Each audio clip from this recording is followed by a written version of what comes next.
as you move around all of the tremendous fisheries that we have around the southeast and southwest regions of our country. You learn that each place has its own peculiarities, its own character, and its own stories. We're going to tell you a really cool story today about an interesting place in far south Texas.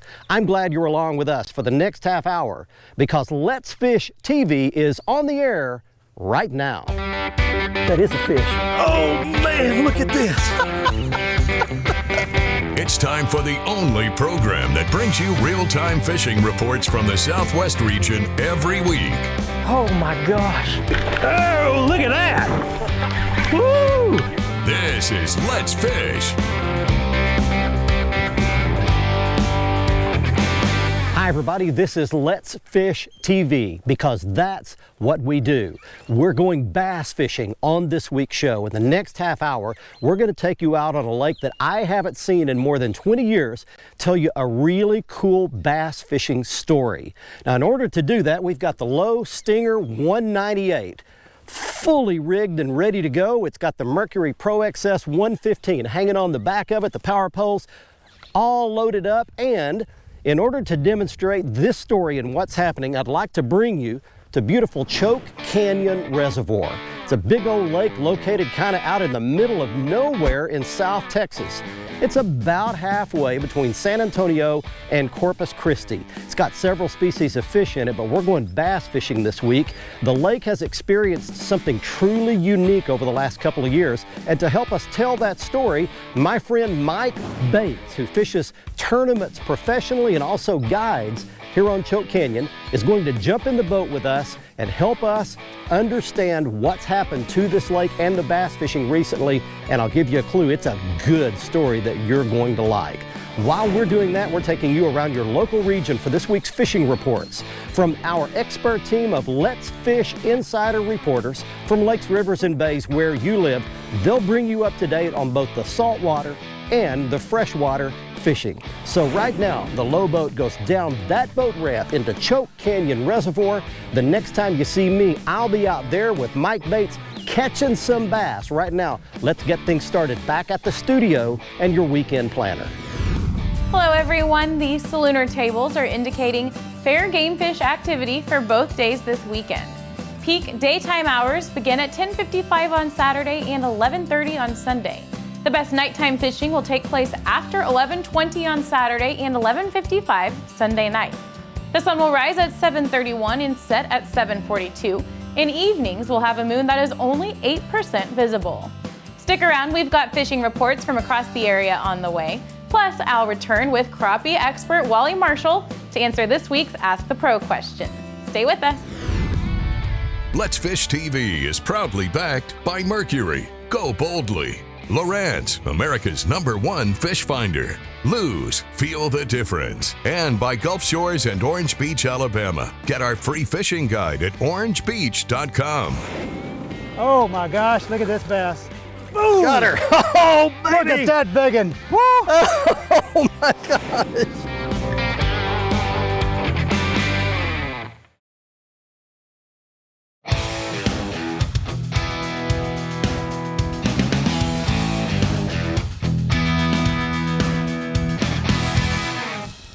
There's one swimming at the boat. Not bad. We've got one with him. Two fish. Look at him. You think he'll eat that other? Throw your bait in there and see if he'll eat it. Unbelievable. Two fish side by side. A fat fish right there. Nice fish. Got him. One hook in the mouth and one hook in the side. There we go. Well, we are out here now. We've made it out onto Choke Canyon. And we're going to try to catch us a few of those.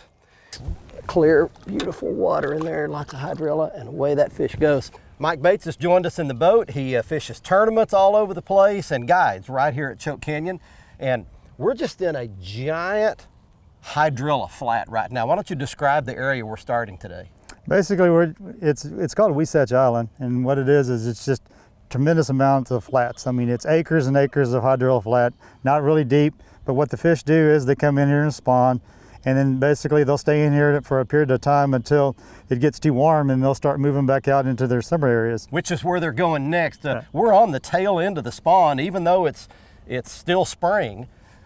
They've had an extraordinarily warm winter down here, and those fish, a lot of them spawned in December and January. Right. So they're mostly done and kind of headed back toward their summer pattern. Well, we had, right after Halloween, we had a tremendous amount of cold weather. The air temperatures was in the 20s, and for South Texas, that's really cold. And so what they did was, that fish were already shallow anyway, then all of a sudden we had this warming trend, and the first thing in their mind was, hey, let's start spawning. So we started spawning in December. Well, we're gonna show you a lot of cool stuff today and tell you a neat story about what happened to the water level in this lake. But right now, as you can see, we're just in a big old shallow hydrilla flat, just giant hydrilla beds everywhere. Well, we finally hit that period in March in Oklahoma where the fishing activity is really starting to heat up fast. Now, right now, many anglers are targeting crappie, white bass, and bass, but another group is thinking catfish, and for good reason. This period in March, going on into April, is the time where the catfish really start going shallow. So think about the areas that warm the quickest, targeting that species. Think about backs of pockets, backs of coves, backs of creeks. Go with your cut bait, especially for blues. Go with your stink bait. You'll be catching some channel cat as well. And just a fun time of catfishing here in the spring. Also right now, of course, the white bass this time of year, this is when they're getting into the backs of those feeder creeks, up into the river areas that have some current coming into that. And I'm getting reports that is happening in several areas. Start about 2/3 your way back in, go with an action tail crappie jig like the Bobby Garland stroller in bluegrass color. You can catch a lot of them, but you can't catch them if you don't go, so let's fish. There's one. That is a big one. That is a Choke Canyon big one. Help me lip it, will you? Yes, sir. Ah, gosh, come on. Stay on there, baby, stay on there. Holy smokes, what a big bass. Oh my gosh, look at this bass. I actually want her to kind of get in that grass. No, don't lose her, don't lose her. No, she's all right. There she comes up. Just drag her over.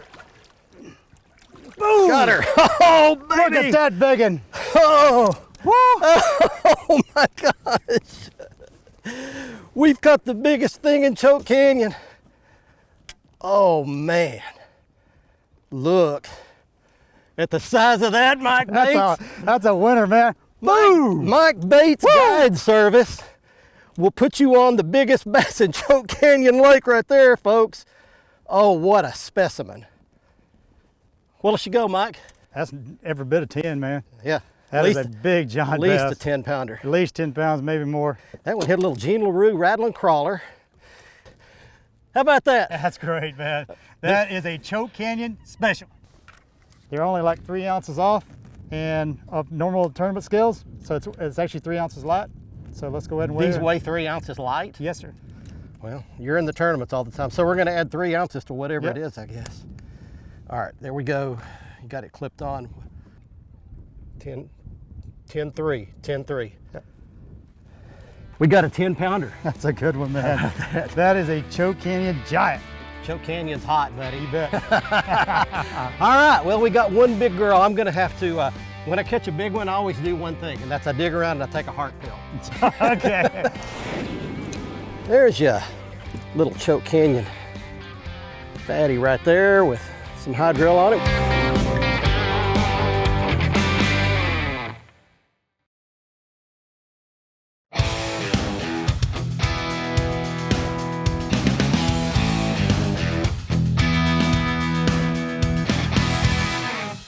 That's a nice There's one one, there. there's one. That's a good one. Oh, he's in the grass, which is actually a good thing. Come out of there. A little bit better fish. There. Hit my wake bait. Come up here, buddy. Man, I had made a huge, long cast way out there. And that fish just came up on top and just sucked that wake bait down. He's gonna be tired when he gets up here.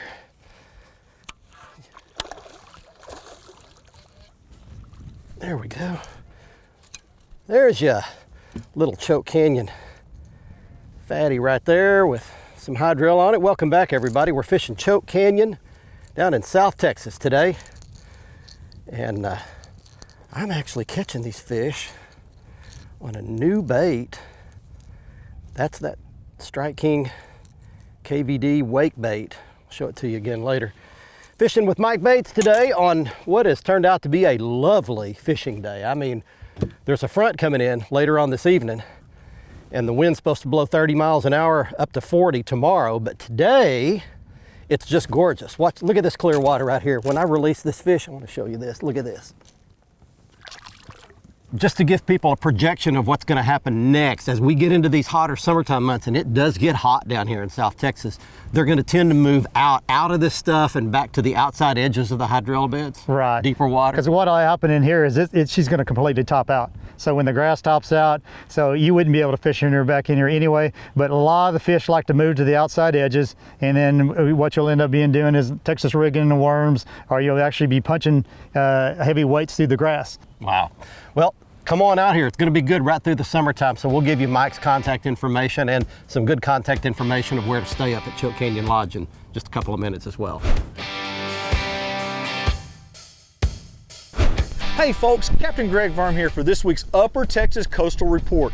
Man, I tell you, it looks like spring has finally made it to the Texas coast, and we have water temperatures on the rise, and we are seeing typical spring patterns in our bays. Hey, let's start in Galveston, and more specifically, the Galveston jetties and beachfront. Hey, with water temps in the mid to upper 60s, the sheepshead and black drum spawn is in full effect. Also, we're seeing nice slot reds hanging out along the tip of the South Jetty. Hey, now I want to let our pier and bank fishermen know this is a great time to catch some giant fish along the Texas City Dike. Known as the world's longest fishing pier, you can drive your vehicle on it and fish. Hey, fresh cracked crab fished along the bottom is catching some giant black drum. Also, fresh dead or live shrimp fished Carolina rig is catching the puppy drum and the redfish. Hey, remember, if you want to fish inshore or offshore, Galveston or Freeport, give me a call, check out our websites, and let's fish. Hi folks, and welcome to this week's Lone Star Lakes, brought to you by Fort Worth Fishing, DFW's premier guide service specializing in crappie. If you want to have a lot of fun, take the family out, and bring some slabs home for the refrigerator, Fort Worth Fishing is your guide. Now this week we're going to start on the eastern portion of our state at the Sabine River, where the sand bass migration is still underway. They are beginning to wrap it up as we do this report and slowly move back towards the main lake, but you'll still find them up in the river and especially around the mouth of the river in the main lake. Now at Lake Nacogdoches, they've just had a new lake record of 15 plus largemouth bass caught out of Nacogdoches. If you're gonna fish Nacogdoches, use your jigs, use your Senkos, and use your chatterbaits around the grasses. That's this week's Lone Star Lakes, brought to you once again by the good folks at Fort Worth Fishing. Be sure and follow us on Facebook, Lone Star Lakes. Let's Fish TV is proudly backed by Motor Guides Tour Pro, cable steer motor with GPS anchor, Waypoint Marine, the Gulf Coast's leading saltwater boating specialist, Strike King, Taiwan On, and by Low Boats. Welcome to Low Country. How about that? Way to go, Mike. Thank you. Boom. Boom. Yeah. There's a good Choke Canyon for you.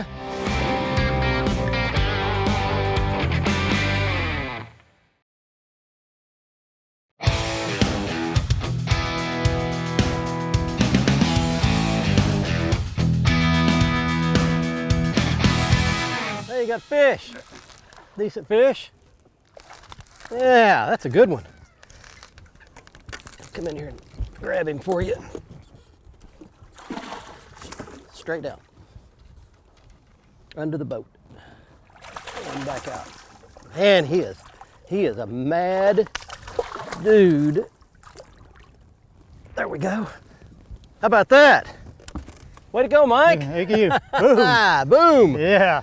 There's a good Choke Canyon for you. All Look right. how thick that fish is, just as healthy as can be. Yep. We'll turn him loose. Good.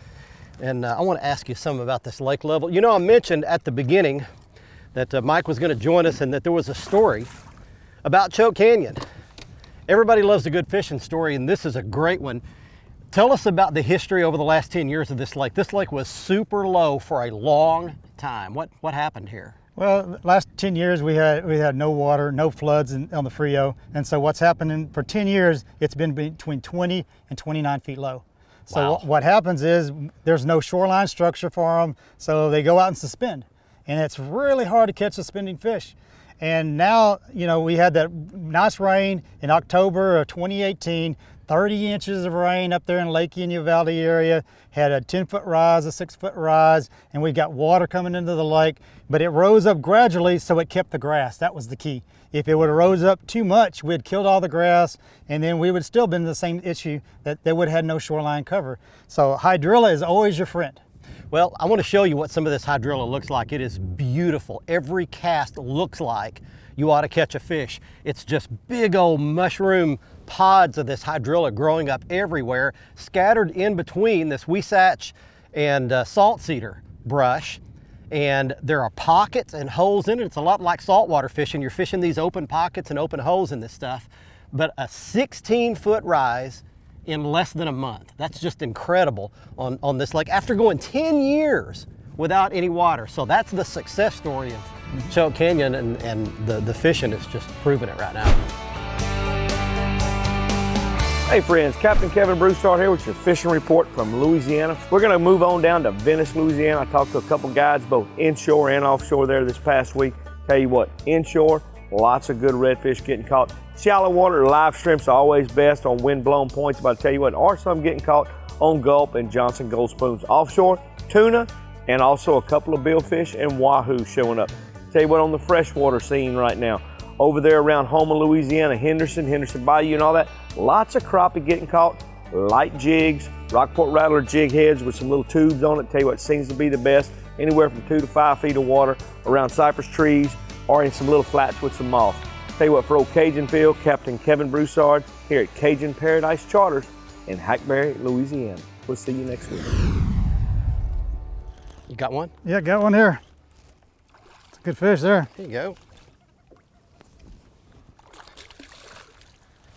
And a little swim bait. Yep. Oh yeah. Nice chunky Choke Canyon bass right there. Fat one.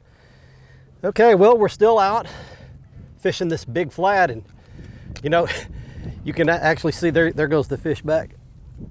And so when you're out here fishing this kind of stuff, hydrilla beds and this scattered brush and little thin stuff sticking out of the water, you're just covering water, right? You're not, there's not a pattern where you're actually targeting those fish. Not a specific, like I said, each spot is a great cast. There's not a bad cast on the lake. So you just have to cover some water, and then all of a sudden you'll see them in a few areas, they'll start stacking up. You'll catch one here and there'll be another one here, another one here, because pure Floridas tend to wolf pack occasionally, especially if they're in post-spawn patterns. Well, Mike guides here a lot of days, and he's had some 80 and 90 bass days this spring. The fish are in here plentiful, thousands of them. We've seen old beds where the fish have spawned this spring and left a bed just by the hundreds around us. So the population of the bass here is just about as good as you could ever hope for it. There's a giant explosion of 2 to 4 pound fish. So like I said, we've got several year classes stacked back to back. So all we just need is continue to get some more water and just let them grow. You bet. All right, good job, buddy. Watch our latest episode or catch up on past episodes on our website at letsfishtv.com. Be sure to hit the subscribe button on our YouTube channel, like us on Facebook, and follow us on Twitter for new fishing videos every day. And download the free Waypoint TV app to get all the latest episodes every week on your phone, tablet, computer, or smart TV.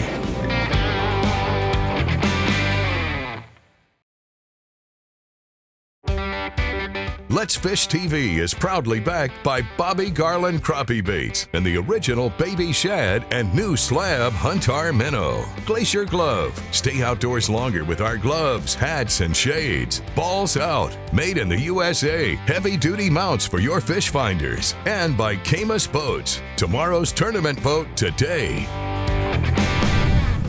Welcome back, everyone. Let's get right to your Ask the Pro question for this week. Terry wants to know, what is the biggest crappie you have ever caught? For an answer, we asked the one and only Mr. Crappie, Wally Marshall. Well, I'll tell you what, it was 3 1/4 pounds. I was fishing with Jimmy Houston. We was doing a show up in Oklahoma, and we were using spinning tackle, and this is one of my speed shooter rods that I have on the market today with Lou's. I was using a 6.5 foot rod, 6 pound test, 16th ounce lure, and I caught the biggest crappie of my life on blue and white, my favorite color. Thank you, Wally. If you want some help from one of the pros, simply go to letsfishtv.com and follow the Ask the Pro link to submit a question. Now it's time to find out who wins this week's Big Catch of the Week. We've made it safely back to the boat ramp at the Callahan State Park at Choke Canyon Reservoir in our Low Stinger 198, and it's time right now for this week's winner in the Big Catch of the Week contest.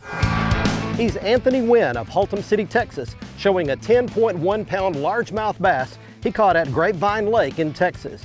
And here's one quick bonus, Jerry Crowley also caught a 9.25 pound largemouth bass also at Grapevine. If you'd like to be our next winner and have you and your big fish shown on television, go to our new website at letsfishtv.com. Follow the instructions on the front page to enter the contest.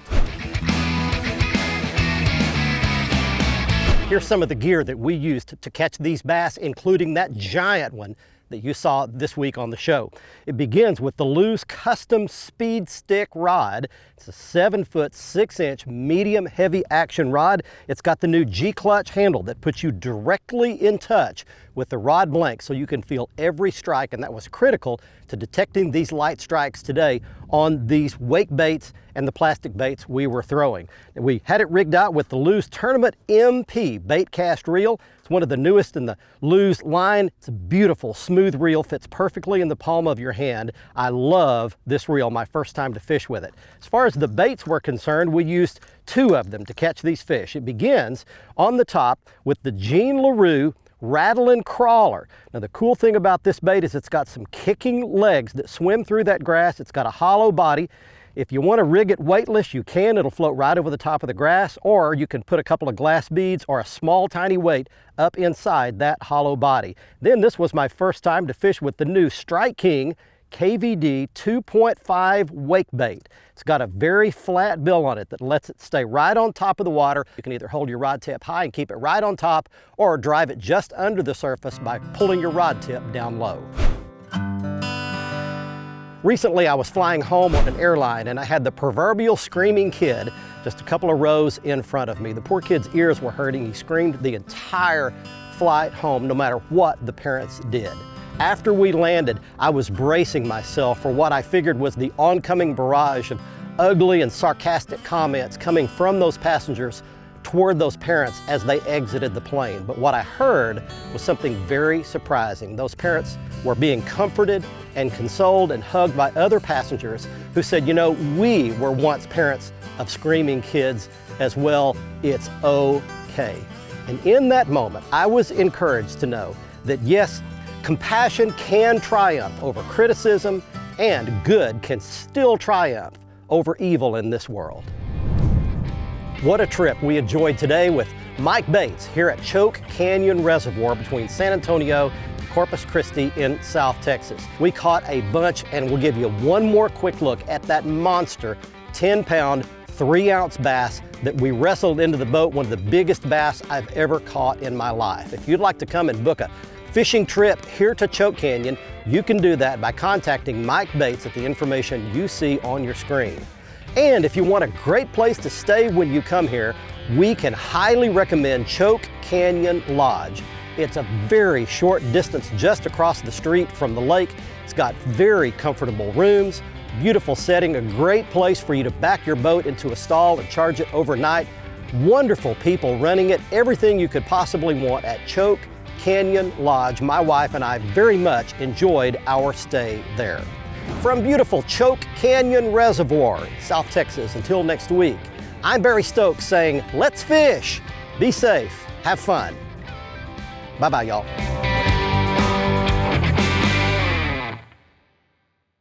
Hey guys, thanks for watching. If you want to see more fishing tips, how-to videos, big fish catches, and full episodes of our Let's Fish TV show, be sure to subscribe right here to our YouTube channel. You can also like our Facebook page and follow us on Twitter. Good fishing out there.